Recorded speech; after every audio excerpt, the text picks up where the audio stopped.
dia 23/9, período das 14 horas, o item agora 164 da pauta, final do processo 2009-05, Fundação José Américo, relator Pedro Lima. Com a palavra, relator. Obrigado, presidente. Na minha pasta lá, está escrito Funde José, abril 2020, que era de abril, né, essa pauta. Eu já tinha pautado, já tinha feito em fevereiro, acho. Mas vamos lá. Acho que vocês conhecem a Fundação José Américo. Eu estou abrindo aqui a minuta, ela foi autuada, tá, para pagar COFINS, certo? O fiscal entendeu que, basicamente, que ela teve receitas que não condiziam com a atividade dela. Basicamente é isso. E, consequentemente, não se aplicaria a imunidade da entidade, né? E cobrou essa diferença. Esse é o relatório. Aí tem alguns... Em geral, esse é o relatório geral, né, no caso. E aí tem alguns detalhes, tá, que levaram o fiscal, alguns detalhes que motivaram o fiscal a chegar nessa conclusão, que é importante eu falar para vocês, né, para ter ideia aí dos dois lados, né. Então, para isso, eu vou abrir o meu resumo aqui, lembrando que esse resumo é mais pessoal do que para a turma, tá, que tem anotações minhas e quando eu estou começando a estudar o processo e tal. Então, vocês não se baseiem nele para tomar decisão. É só... Aqui no meu resumo, eu trouxe aqui, então...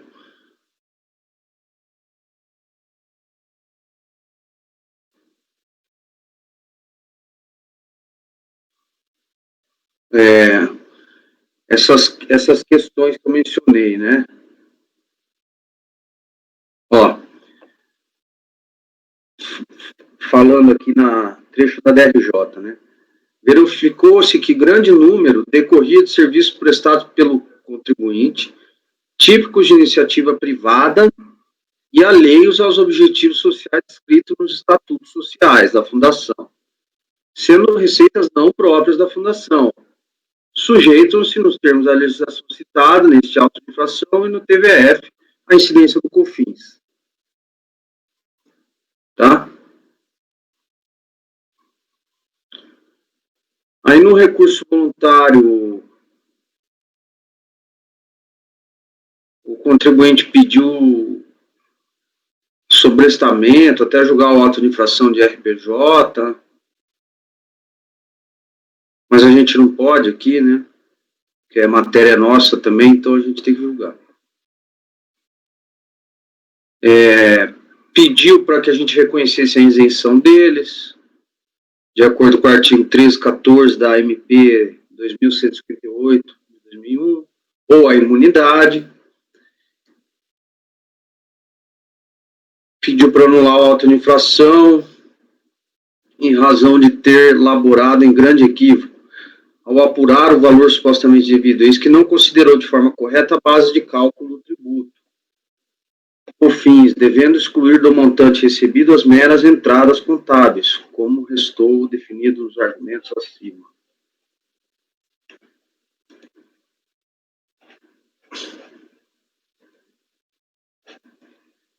Esse é o relatório, né?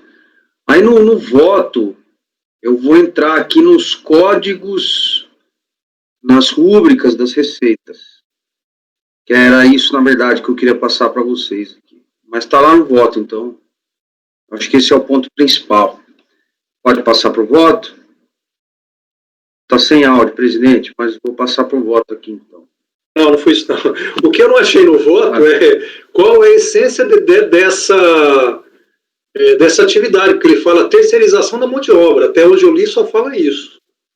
Então, é o que eu falei agora, está lá no voto. Eu reproduzo as rúbricas, eu peguei lá do auto de infração, as rúbricas. Ok. Está lá na minuta do voto. Tá. Eu vou ler uma por uma, que é isso que é o que importa. Né?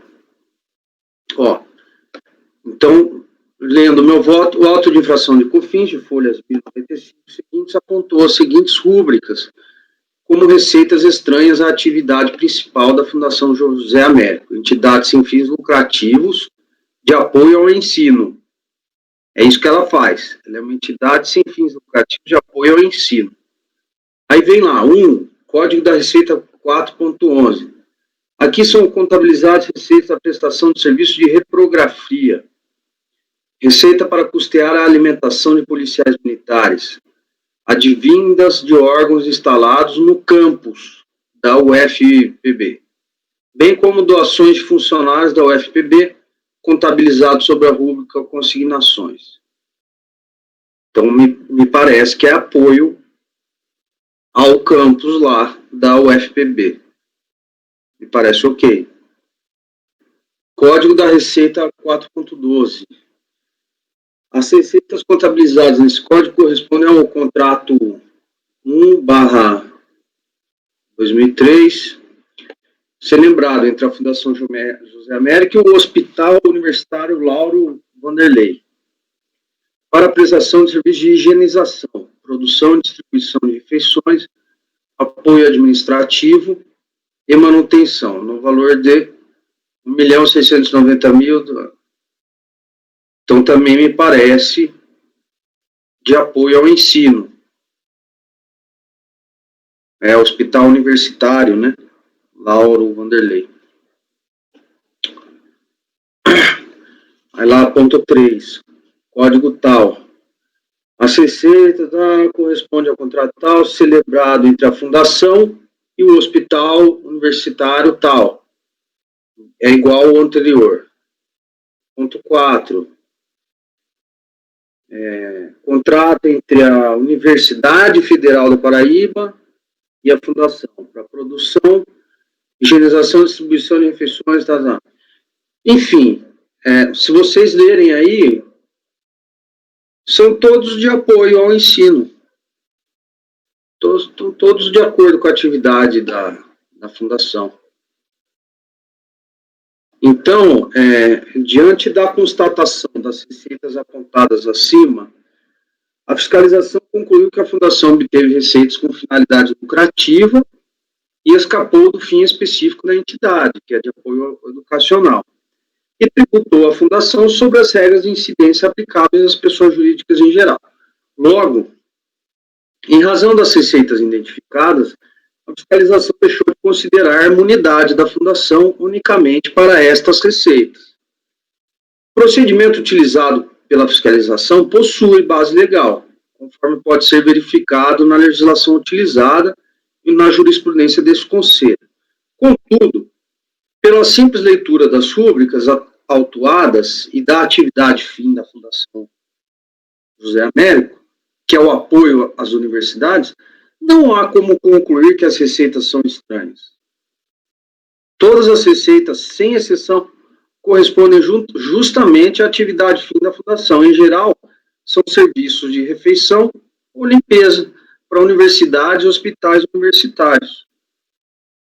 Logo, a Fundação, com base na imunidade prevista no artigo 50, inciso 6º, a linha C da Constituição Federal, combinado com o artigo 14 do CTN, e com a Lei 8.958 de 94, e o artigo 14 da MP 2158-2001, artigo 12 da 9.532, possui imunidade fiscal, assim como outras fundações com a mesma finalidade. Ou seja, para mim ela não perdeu a imunidade, não é uma exceção, está dentro. Então voto para dar provimento.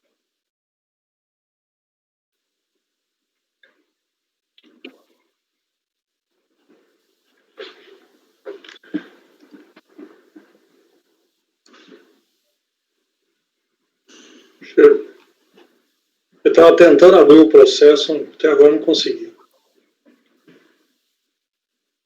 Alguém quer alguma manifestação? Um debate? Eu vou manifestar, mas já votando. Se alguém quiser falar antes alguma coisa. Esclarecimentos é com o Macedo, né?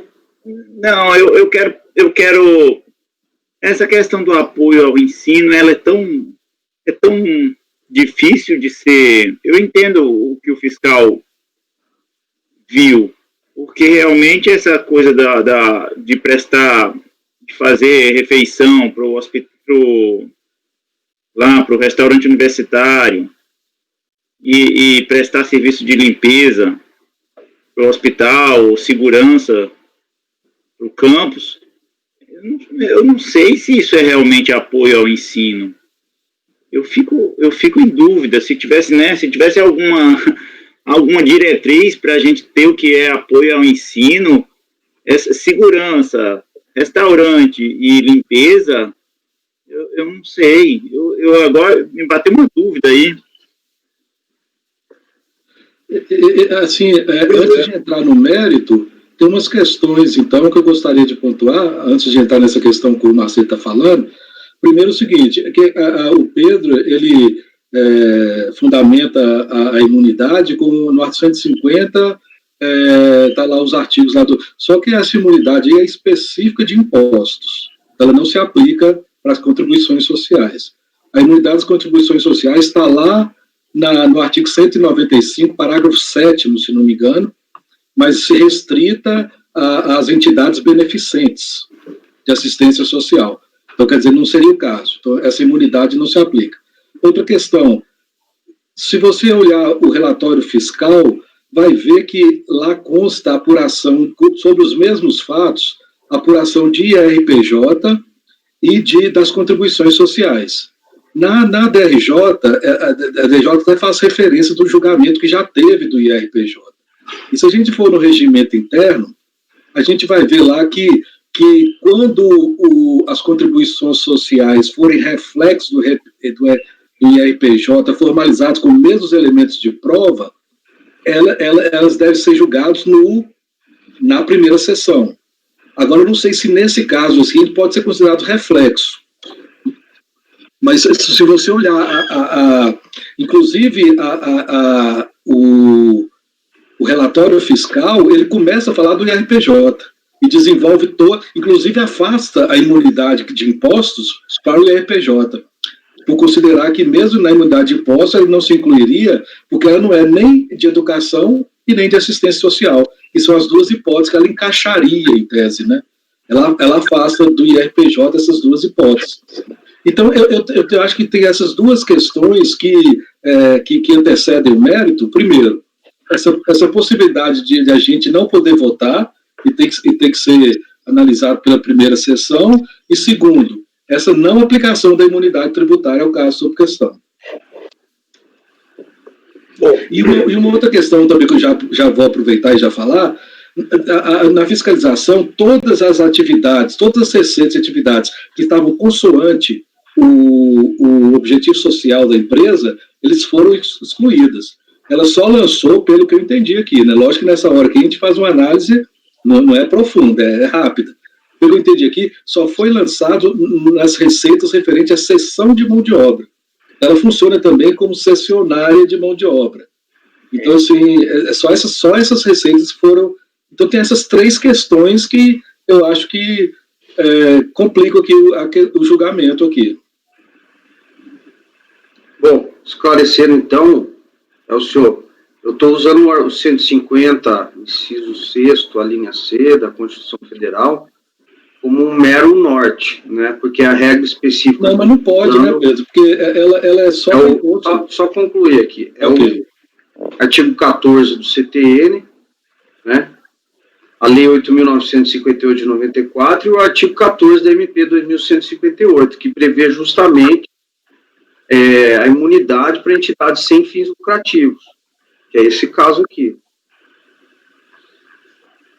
No caso, eu acho que bastaria esse último aí. Tem muitos precedentes da nossa turma nesse sentido. Teve uma época que eu ganhei 2 lotes em meses seguidos só de imunidade. Então, assim, esse voto, essa base legal que eu trouxe aqui é um resultado de vários precedentes da turma, né? Mas, no caso, não é imunidade, é isenção. Inclusive, tem até a súmula do CARF, né? E fala que uma entidade educacional, que não é o caso dessa aqui, né? Não, de apoio. No caso, eu entendo que é imunidade mesmo de entidade sem fins lucrativos. É o que eu entendo, mas isso aí, Elcio, é discutível. Não, ok. É discutível, o pessoal debate muito. Mas a nossa turma, eu lembro um tempo lá, pode ser que eu esteja enganado também, mas nesses vários precedentes aí, a gente reconheceu a imunidade de algumas entidades sem fins lucrativos e analisou justamente o cumprimento desses requisitos do artigo 14 da MP 2158, porque tem os requisitos, né? E um deles é que a receita tem a ver com a atividade, o estatuto da fundação, né, da entidade. A gente lembra do clube que a gente jogou, Paulo? Que o clube, não sei se você vai lembrar, o Winderley foi relator, acho. O clube ganhava dinheiro com abrir o restaurante para o público, né? E então realmente exercia no restaurante uma atividade de empresa, né? E tinha lucro. Então, assim, ela extrapolou aquela coisa mínima, assim, de você ter um restaurante dentro do clube para oferecer um preço bom, comida pessoal e tal. Então, assim, essa aqui é uma entidade que seja a isenção, seja a imunidade, não foi negado a ela isso ao longo do tempo. Ela é isenta ou imune, né? Depende de como se olha. Ela está em funcionamento, ativa e com esse benefício, né? A gente não chama de benefício, mas com essa condição. O fiscal, ele quis tributar algo que não estava sendo tributado nas operações dela. E, em geral, eu entendo que não vale.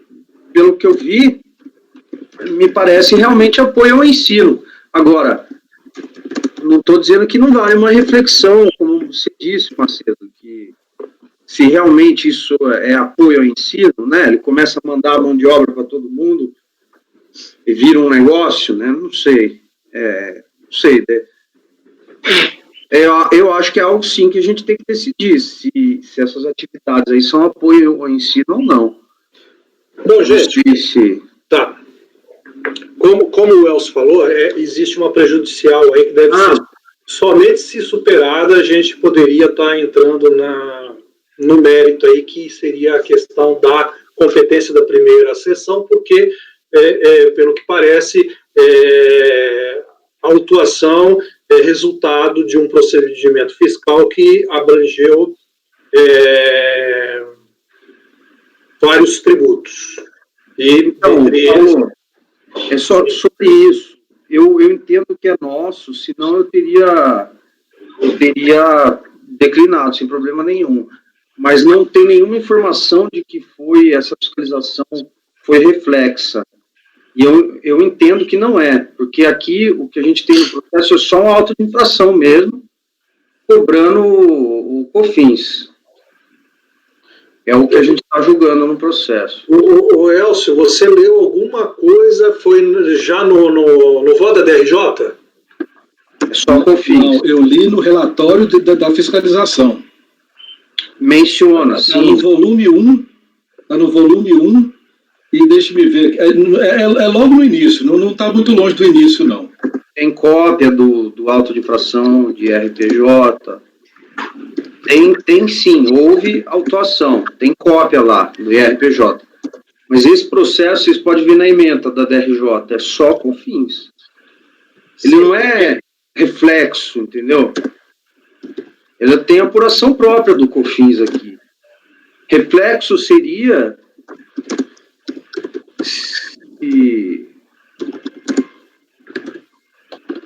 Não sei, eu entendo que não é.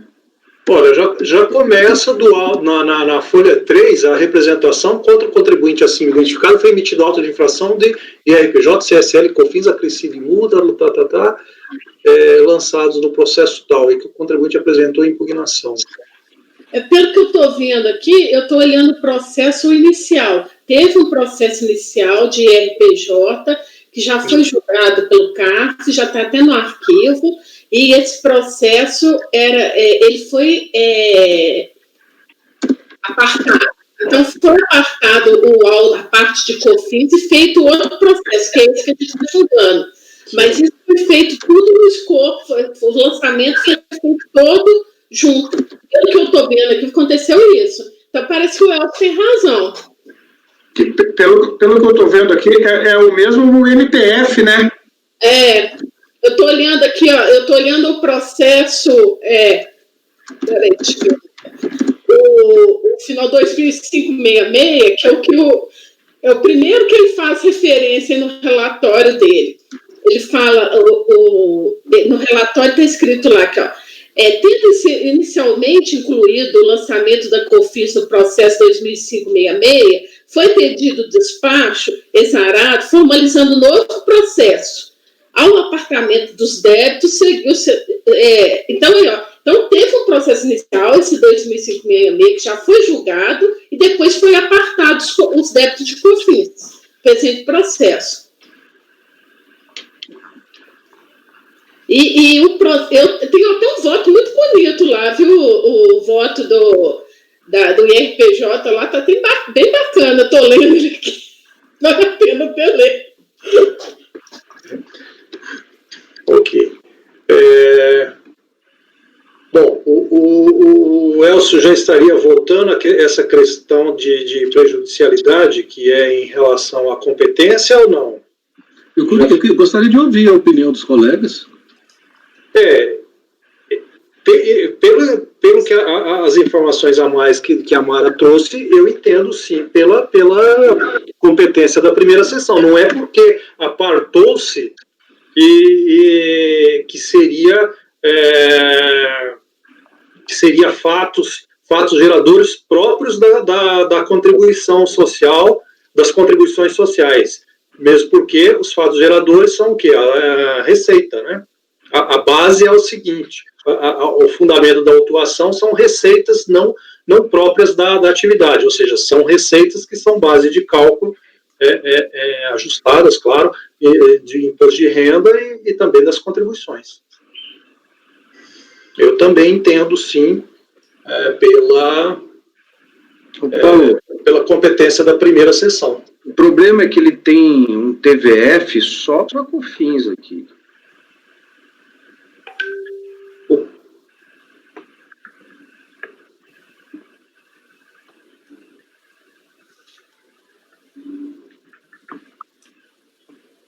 O fato de ter um TVF só COFINS também, ele pode ter sido esse TVF Deixa eu ver se é só para COFINS. Lavrado após o processo ser apartado. Deixa eu confirmar aqui. TVF, cadê o TVF? Relatório fiscal, folhas 9. Ele está aqui, ele está citando aqui uma folha de folha 1125 e 1126, o despacho da BRJ, foi em entendimento ao despacho 1125 e 1126. Eu não estou encontrando essa folha aqui, alguém encontrou no processo esse despacho? A questão é o seguinte, se a gente errar, o prejuízo é menor se a competência for nossa, porque declinamos a competência, ele seria... ele voltaria, né, por aquela questão de estar decidido pelo presidente. Se a gente vai e vota e a competência não é nossa, o prejuízo é maior. Paulo, é o seguinte, a gente tinha um funcionamento aqui, que era meio que partia do Charles, partia uma época do Winderley. Eu lembro que eles entendiam que se tinha um auto de infração de COFINS, com matéria nossa, a gente julgava, a não ser que fosse completamente claro tá lá no TVF, decorrente e tal, mas eu não me importo de declinar. Se você acha que é melhor, eu aceito também, não tem problema, porque talvez seja mesmo, por omissão de receitas, né? A questão de ter um auto próprio, sempre terá que ter um auto para, quer dizer, sempre. O auto sempre vai ter. O auto sempre vai ter. E não necessariamente, assim como tem o I, às vezes há situações que o I é lavrado num auto, o IPI no outro auto, só que é o mesmo, são formalizados no mesmo processo. Né? Isso acontece, não é porque existe um auto, dá para assegurar que ele é competência nossa. Tá? Porque vários outros processos que declinamos a competência era justamente a situação de que o auto era de PIS/COFINS. Ele decorreu de uma atividade, de um procedimento anterior e que foi formalizado esses autos. Mas a gente, tranquilo, eu acho que dá para declinar sim, porque apesar de não ser expressa essa decorrência, ela é implícita, porque é por omissão de receitas, né? Deixa eu ler para vocês o despacho aqui da delegacia. Aqui, aí ele fala assim, a portaria tal, especifica que os casos de exigência de crédito tributário relativos ao mesmo sujeito passivo devem ser objeto de um único processo. Essas hipóteses por ele previstas, eu enxergo a qual subsume o caso em questão. Não vejo motivo em ensejar a juntada do auto de infração de COFINS aos de IRPJ da CLL em o mesmo processo. Consoante termo de verificação fiscal, os autos de infração do IRPJ e da SLL foram lavrados em decorrência da suspensão da isenção, prevista no artigo 5º da Lei 9.532, da qual se arvorava a interessada para eximir-se do pagamento de tais tributos, e, consequentemente, arbitramento do lucro. Já o auto de infração do COFINS teve vez por ter sido constatado receitas escrituradas dos balancetes contábeis mensais do contribuinte decorrente de serviços prestados, típicos da iniciativa privada, e além do seu estatuto social, o que foge à regra isentiva da medida provisória 258. Resta evidente os fatos que devem ser lavraduras submetidos autos são diferentes, o que implica que os elementos da prova de exigência não são necessariamente os mesmos. Então, são apartados mesmo. Mas parece que então os fatos são diferentes também, né? Isso então. Por isso que eles pediram para apartar. Eu posso colocar essa folha aí para vocês aqui, ó. Deixa eu ver se tem. Como que eu faço para salvar uma folha só? Então, apesar de ter uma origem parecida, aí não é a mesma, né? Não é exatamente igual. Eles tiveram uma origem parecida, mas os fatos... o IRPJ e o CSL foram a suspensão da isenção, né? E isso foi a falta de as receitas escrituradas decorrentes de serviços prestados. Exato. Agora eu lembrei, verdade, no TVF, essas rúbricas aqui, elas estão só no capítulo do COFINS. Esse é o ponto. No IRPJ, nos outros, não tem essas rúbricas aqui. Mas, ao mesmo tempo, também por omissão de receita, né? Enfim, por mim, qualquer encaminhamento. Você está sem som, Paulo. Mara, qual a folha que você viu no processo? Sem som. Sem som, Mara. Tá. Mas omissão de receita. Original, Márcio. Então... Deixa eu pôr aqui para vocês. Printa, por favor. Eles não são baseados na omissão de receita, porque a omissão de receita é aquela que ficaria oculta ao fisco. A contribuinte não ocultou. Ela simplesmente, o entendimento dela é que faz parte da atividade dela como entidade educacional. Né? Então, não se trata daquela típica omissão que é verificada no IPI ou mesmo no IRPJ e inclui, então, PIS/COFINS. Eu acho superado, então, essa questão da competência, sim. Tá? Você viu aí, Márcio? Eu pus no grupo. Ah, tô abrindo lá. Deixa eu ver. Mas eu já não tenho tanta certeza. Agora eu voltei aqui ao relatório da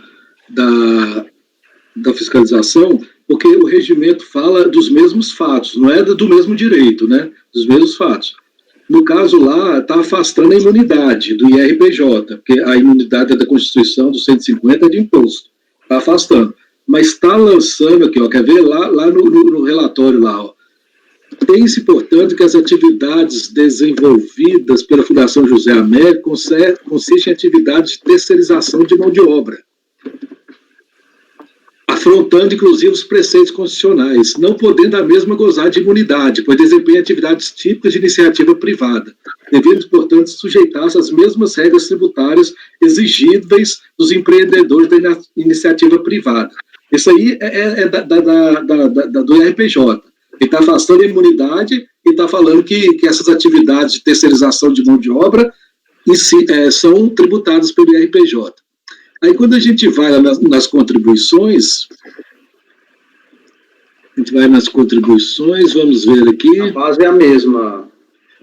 Espera, só achar aqui. Não, alega afastou também a imunidade, porque não é assistência social.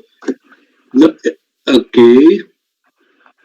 Então, está olhando se tem isenção, né? Aqui, só um minuto, por favor.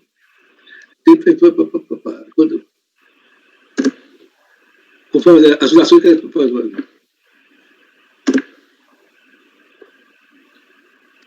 Aqui, ó, em relação à Fundação José Américo, aqui em relação a COFINS, né? Já tivemos a oportunidade de relatar 95% de suas receitas derivam de ativos típicos da iniciativa privada, proveniente da prestação de serviço de terceirização de mão de obra. Então, o fato é o mesmo. O fato é o mesmo. Ele desenquadra ela da imunidade por causa disso. O fato é que está sendo tributada as receitas de terceirização de mão de obra, tanto no IRPJ quanto no...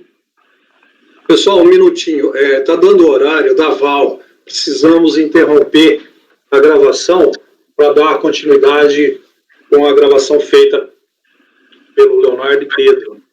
Val?